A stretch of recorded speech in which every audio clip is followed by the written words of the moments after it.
I'm your host, Micah Versman, and you're listening to the Producer Podcast. Today, I'm pleased to welcome back Jarod O'Flaherty. Back in Season 1 of the show, I sat down with Jarod to talk about what went into making the first season of the hit show Vindication. Now he's back in the interrogation room to talk about the recently released second season of the show. So without further ado, let's get started.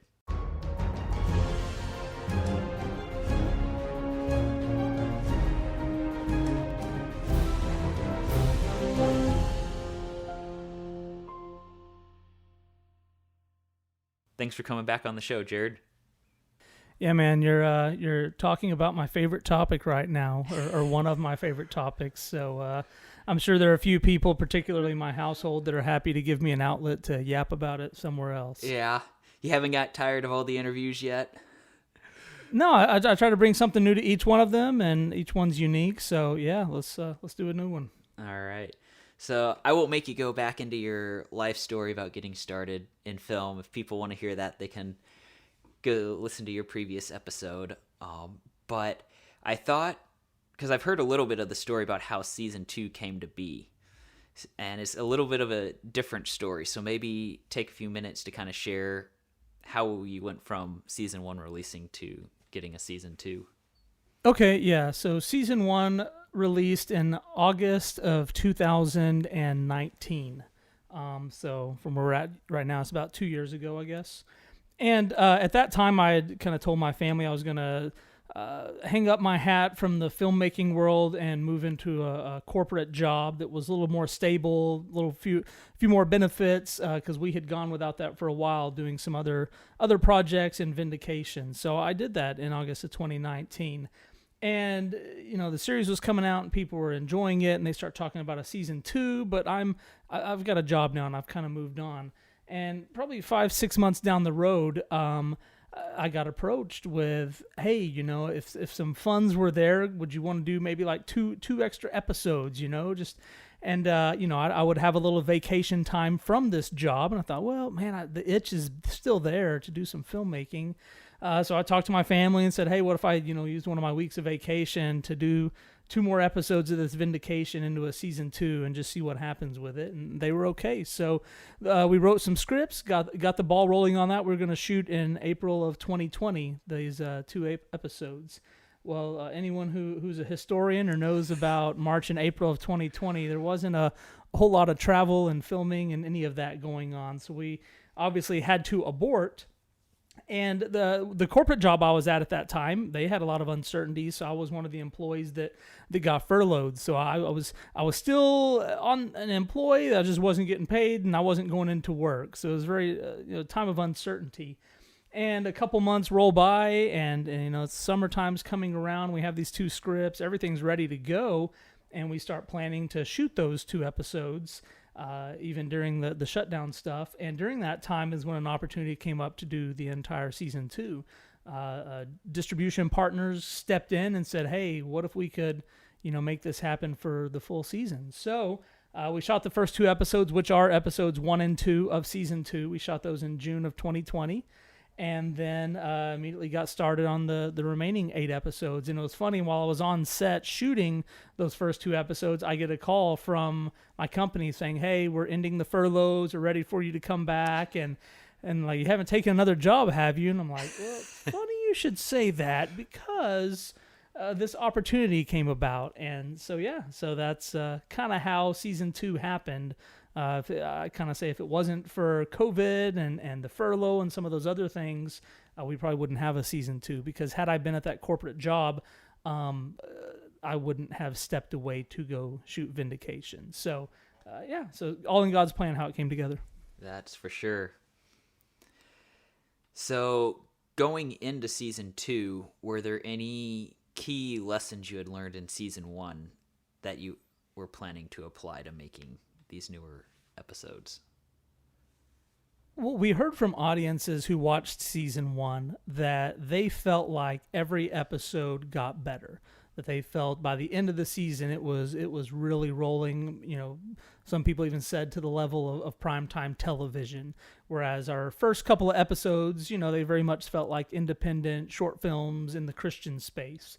Now, mind you, those first couple episodes, even then, won lots of awards and got some recognition. So it's not that they were bad. It was just audiences felt like the episodes continually got better. So our goal going into season 2 was, well, let's pick up right where we left off. Let's not take any steps backwards. Let's keep that momentum, even though it had been, a year and a half.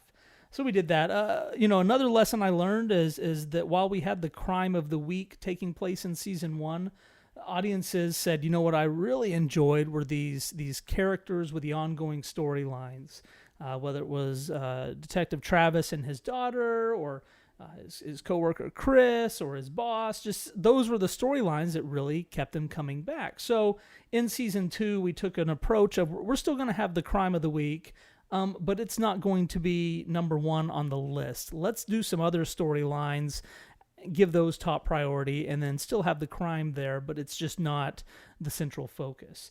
And I'll add to that, one reason that we took that approach is in season 1, we would bring in these great actors, great actresses. We would tell this story, this crime of the week, we'd build up their characters, and then since the crime was over, we had nowhere to go with it. So it was, okay, bye, thank you. So we wanted to, if we're going to invest episodes and screen time in these characters, let's make it more in a format where we can keep them around instead of them always being the subject of an investigation who disappears. Okay. So then, were you nervous at all making season 2? Because now people had this expectation of a show, and could you pull off another good season? Well, Micah, since you're a filmmaker too, I think you know that until it is finished and wrapped and in the can and premiering somewhere, there's always nervousness, Yes. On not only the quality, but is it actually going to get finished? What kind of headaches are going to come up? Is anyone going to ever watch it? And of course, are they going to enjoy it? So yeah, I can't say that it was heightened in any capacity.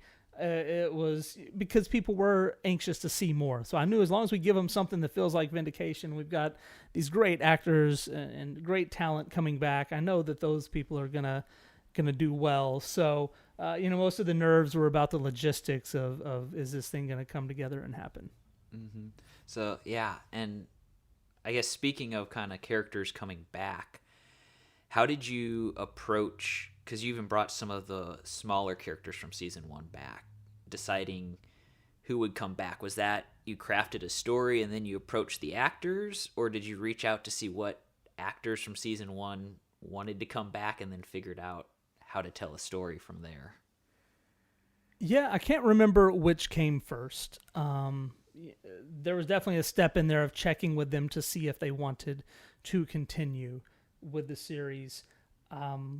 But, it was kind of, since I had that 6 to 8 months in between seasons, your brain gets moving of where would that character be now? What would happen as their story advances? What would be going on? And some of those smaller characters you mentioned were some of the favorites of audience members.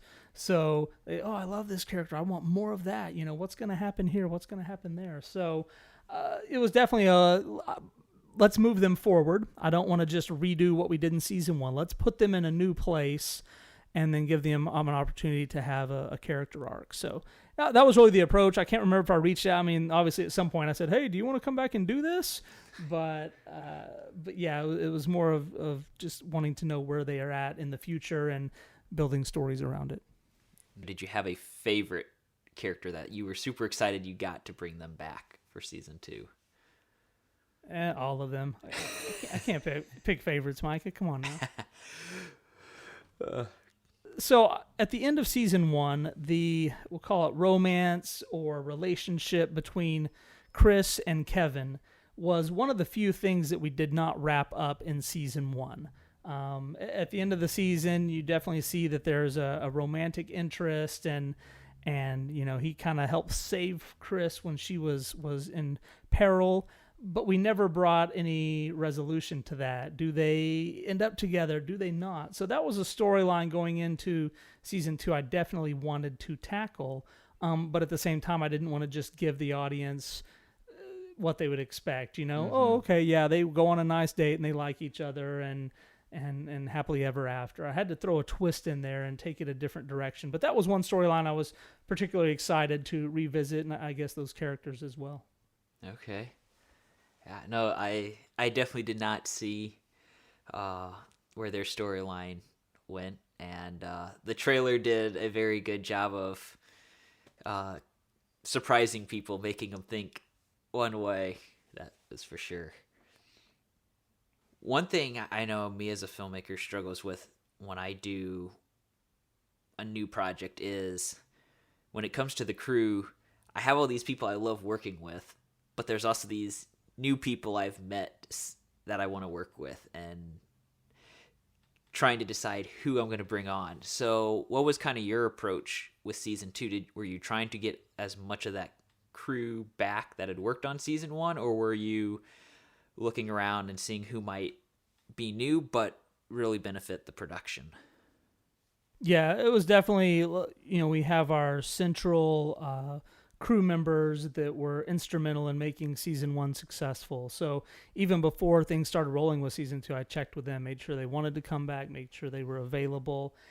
And then, when you've got a roster of 20 to 25 people on the crew, there are always going to be a few that really we didn't have any that didn't want to come back. It was more of these positions that every episode in season 1 we had someone different in that position, right? Yeah. Season 2, it's like, okay, who's going to fill in there? And even throughout the season, we had some changes that took place. But definitely a handful of the core people. We've had, it's 8 or 9 people that have been on every episode, which was in 2015, so that's nearly 6 years ago. Wow.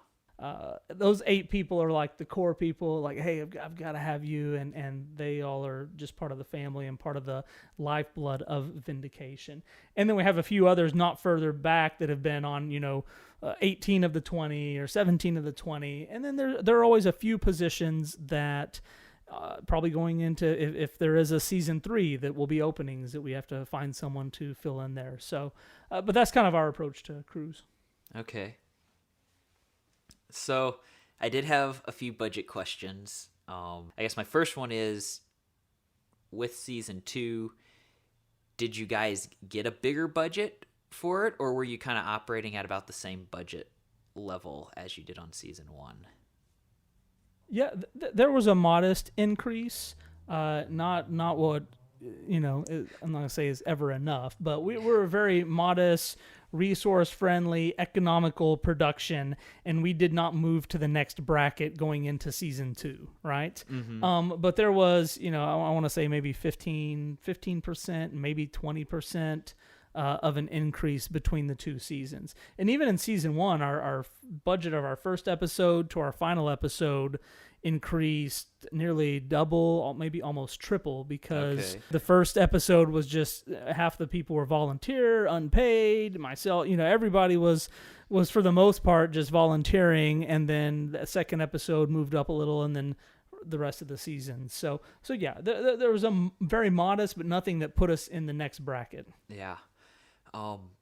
So then with that budget increase, was that something you knew ahead of writing the episodes, so that you knew what you might be able to do this time around that you couldn't before, or had you already kind of written the stories ahead of that? Yeah, I don't remember particularly. I think those first 2 episodes, like I shared, of how those came about, I knew what the budget was. But honestly, the increase that we got wasn't really enough to, let's do some bigger things now, and let's really upgrade production quality. It was more of, let's make sure everyone's getting paid a fair amount, and that we're not having to cut corners and ask for favors all the time and those sort of things. So it was really the increase. There were a few bells and whistles here and there and things that we were able to add, but it was more of, let's try to get everyone up to just a standard or a fair amount, whereas in the past we were having to cut a lot of corners. Mm-hmm. Yeah, no, and that's pretty important. I mean, right now you see all this stuff going on about a potential strike in the industry because of pay and things like that. So definitely taking care of that crew is important. So one of the things I really enjoyed about season 2, which you've mentioned it, is how it had a lot more reoccurring characters throughout the season. And I mean, I know some of the actors in that, and I know they weren't all from the local Dallas area where you guys were shooting. So what was that like, I guess, first maybe from a scheduling perspective of working their schedules to get them back for all their scenes, and then also from that budgeting perspective of being able to afford to get them in to do their role. Right.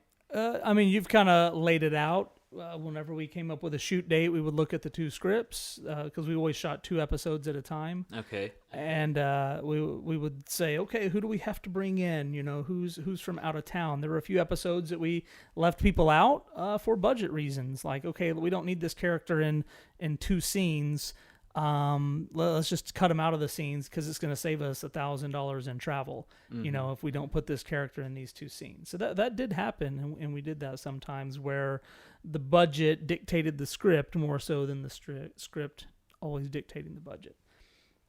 So yeah, but at the same time, you know, where was the story going? What needed to happen in those episodes? And there were situations where we had to bring someone in. It was a bit of a luxury that we could cast who we thought was the right person as opposed to just grabbing from the local talent pool.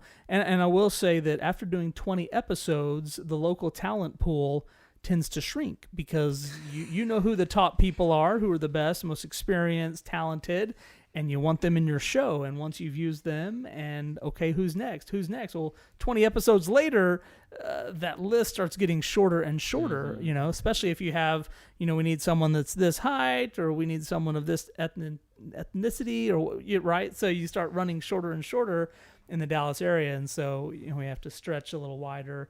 There are some situations of people that I wanted to work with that it was because of travel that we couldn't, you know, just because 1 day of shooting, but the travel budget was going to be 4 times what it would cost for someone local.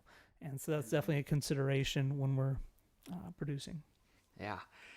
So you mentioned casting, so I want to bring that up quick because I remember seeing you do a post about that during the process of season 2 of all these auditions that you were getting in from people across the country that had, you know, seen the show, wanted to be a part of it. So what was that process like, and were there any key takeaways you learned from it? With season 2, obviously the show had been out there. People were aware of it. So we had a much broader talent pool of people that were interested in being a part of the show. With season 1, the way we filmed it over the course of several years, and none of the episodes had come out, people hadn't heard of it. People didn't know about it. So we didn't have people interested in being a part of this show. It was more of us going out and having to hunt people down and ask them to audition. Whereas in season 2, that changed a bit, where it was, hey, I want to be a part of this show. How can I audition? How can I submit? And through that process, you make friends with people who watch the show, they become fans, they talk to you about it, but then you end up with 3, 4, 5, what you consider good friends that are all auditioning for the same role, you know? And you want to work with all of them, but ultimately only one person is going to be right for that role. So that was new also in season 2, people that we had met at festivals or, like I said, through the fan base who want to be a part of the show, and then it doesn't work out, not necessarily because they aren't talented. It's just you have to pick one out of the 5 or 10 or however many to bring that character to life. So that was new in season 2 as opposed to season 1. Okay. One of the things, and you talked about it a little bit here, and then you'd mentioned it on your last episode, but in season 2, that was the first time you were mixing scenes from multiple episodes together as opposed to shooting episode by episode. How did that work out? Did you find it helpful, or is that something, if there's a season 3, you're gonna go back to the other way of we're just gonna go straight through episode 1 and then move on to episode 2? Yeah, and shooting multiple episodes at one time, I can't really say that logistically it created nightmares or headaches or anything like that. Honestly, most of it fell right into place. It's weird to go back and watch now, and you watch a couple episodes and then realize, oh my goodness, we filmed all 3 of those or both of those at the exact same time. For example, episodes 9 and 10, the final episodes are pretty heavy. There's some big stuff going on, and we almost forget, oh my goodness, we filmed all of that at the same time. Like some of this scene happened and that one, so that's different. We did film one of the episodes in season 2 by itself. And I personally think it's the best episode in the season, and I've heard from audiences that they think it's the best episode in season 2.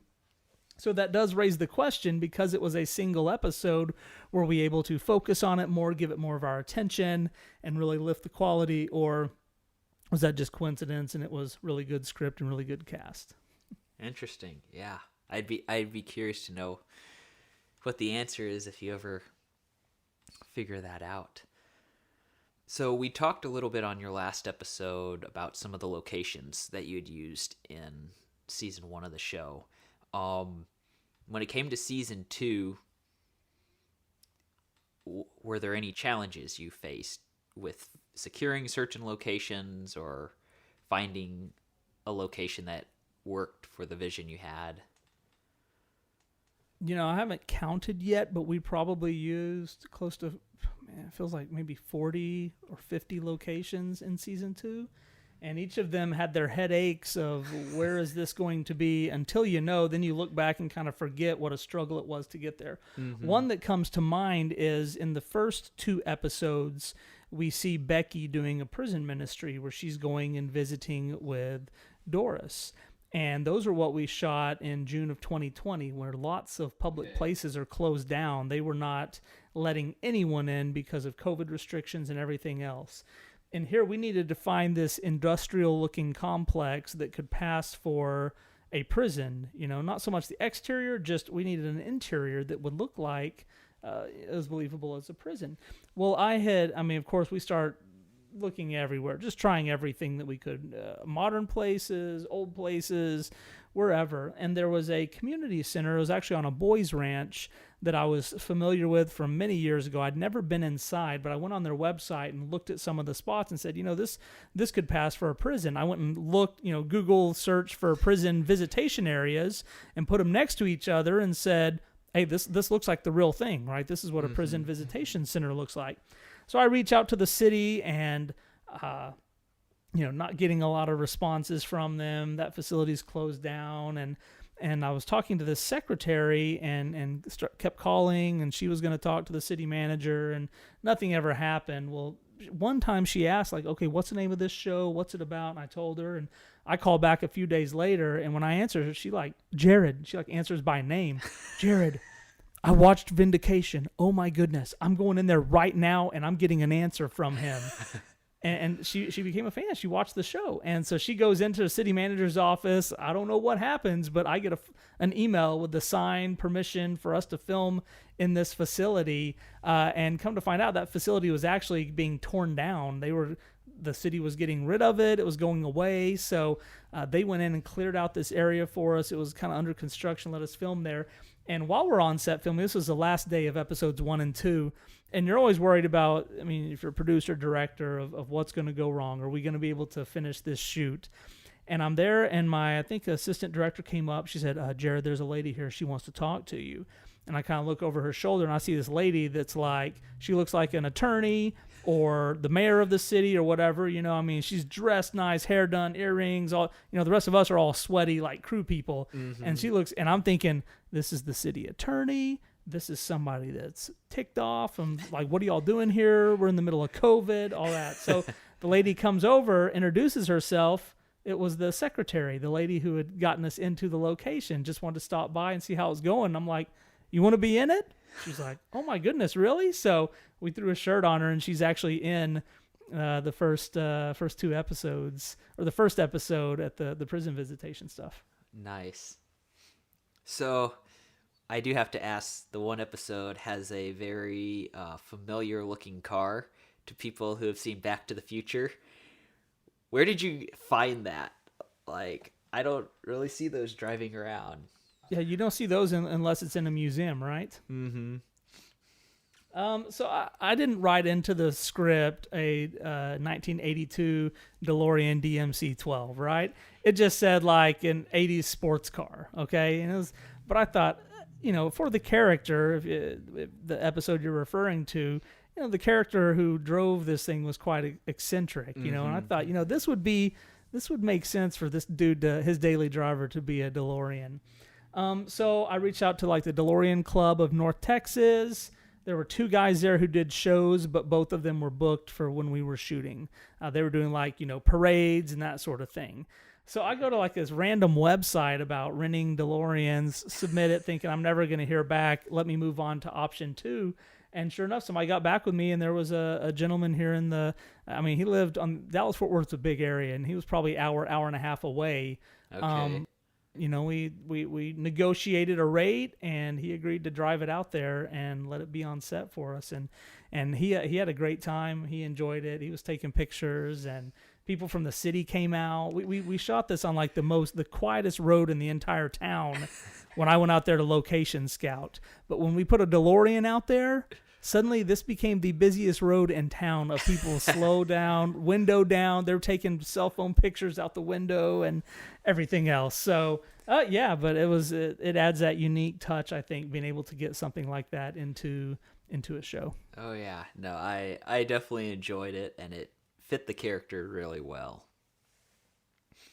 With season 2, you were working with Kappa Studios on aspects of post-production. How was that different from what you did with season 1? And what was that process like, and what you learned through it? Yeah, season 1, for various post-production tasks, we used a number of independent contractors, specifically sound design.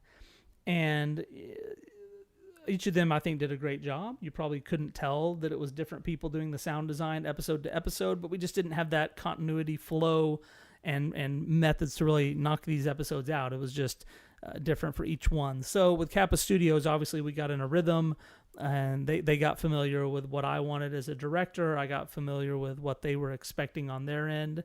And it was, a really smooth process, as opposed to hunting down contractors and just getting communication down of what we want, what they want, time schedules, all that sort of stuff. So it was great working with Kappa in that regard, and should the series continue, I hope to do so in the future. So having completed season 2, were there any key takeaways that if a season 3 happens, you would apply to how you run the set or go about doing an aspect of the production? With season 2 being completed and with it being out there, I've been very attentive to audience feedback on what they're thinking as the storylines unfold of the various characters. We have a lot of cliffhangers in season 2. And in hearing feedback and knowing exactly what audiences are focused on or what they're thinking about, I think would help guide the storytelling should there be a season 3, of knowing some things to avoid, some things to focus on, just because we've been able to hear how the audience is thinking and what's on their mind, and what parts of the episodes they're paying the most attention to. So I think that could really craft the storytelling process. As far as the production side is concerned, to do what we did in such a short period of time, with the limited resources, it's one of those, if it's not broke, don't fix it sort of things. I wouldn't want to start tweaking and tuning and making it worse than it was. So it'd probably be more on the storytelling side that I would adjust and tweak some things. Nothing dramatic, but just to follow with the flow of audiences that we have learned as they watch season 2. Then I did want to ask, just because, right now there is that potential strike going on in the industry, like, what advice do you have for producers out there about ways that you can care for your crew during the production so that you hopefully avoid the crew wanting to strike? Yeah, the stories that I hear from these big Hollywood sets, it's kind of foreign to me. I don't know that I've seen or experienced that on our side. I think a lot of those people there are doing it, 52 weeks out of the year, And that's why it gets tough. Anyone who works on Vindication, I let them know, hey, we've got limited resources. We've got to get the job done. So sometimes we have to stretch. Sometimes we finish early, and it's easier. And fortunately, since we have that family atmosphere, I don't know that we have a lot of pushback. I don't think anyone would leave a Vindication set and have a horror story about it. When we do go late, because it does happen from time to time, it can be for technical issues. It's rarely because of performance or Jarod. I say that with a smile. There's a phrase on Vindication that I tell the crew, we're never waiting on Jarod. So I'm always ready to go. We're not waiting on me. Let's keep moving. But if we ever do run late, I go around everybody personally, even though it's probably not my job, say, hey, do you need to go? It's looking like we're going to be an hour late, 30 minutes late, whatever. If you have to, just let us know. That way we can adjust on our side on what we need to do. And rarely does everybody's like, what are you talking about? No, I'm here till it's done, So we have that atmosphere. I don't know that I've had many people say that they needed to leave. I also make sure I'm always the first person to arrive on set, and I'm also the last person to leave.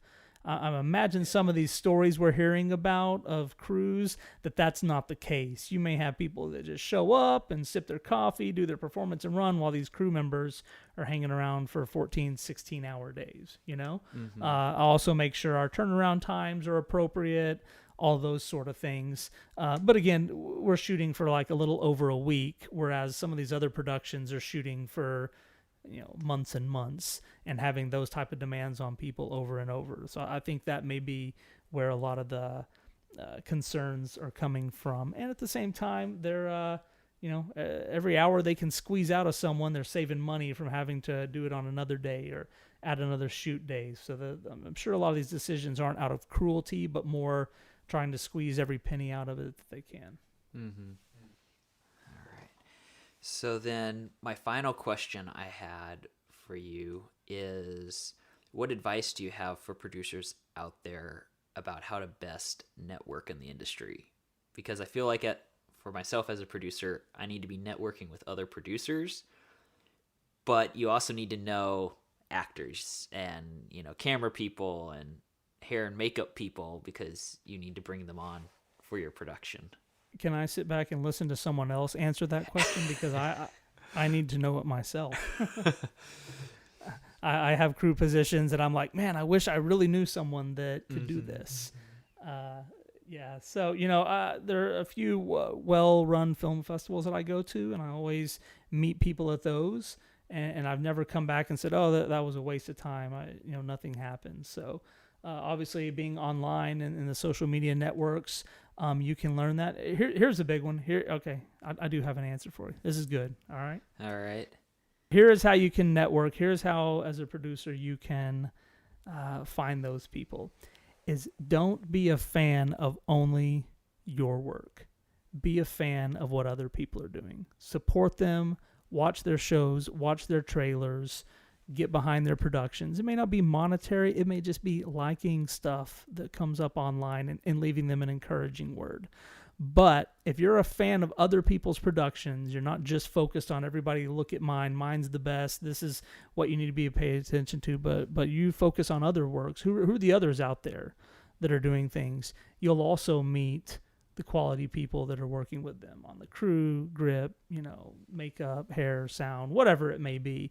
You'll network that way because you'll get to know these people by supporting them. Nice. I really like that. And I think it's a great note to wrap up this episode of the Producer Podcast on. So thank you once again, Jarod, for taking time to come onto the show. Congratulations on releasing season 2, and here's to hoping you get a season 3. Until next time, make sure to subscribe to the Producer Podcast, and thanks for listening.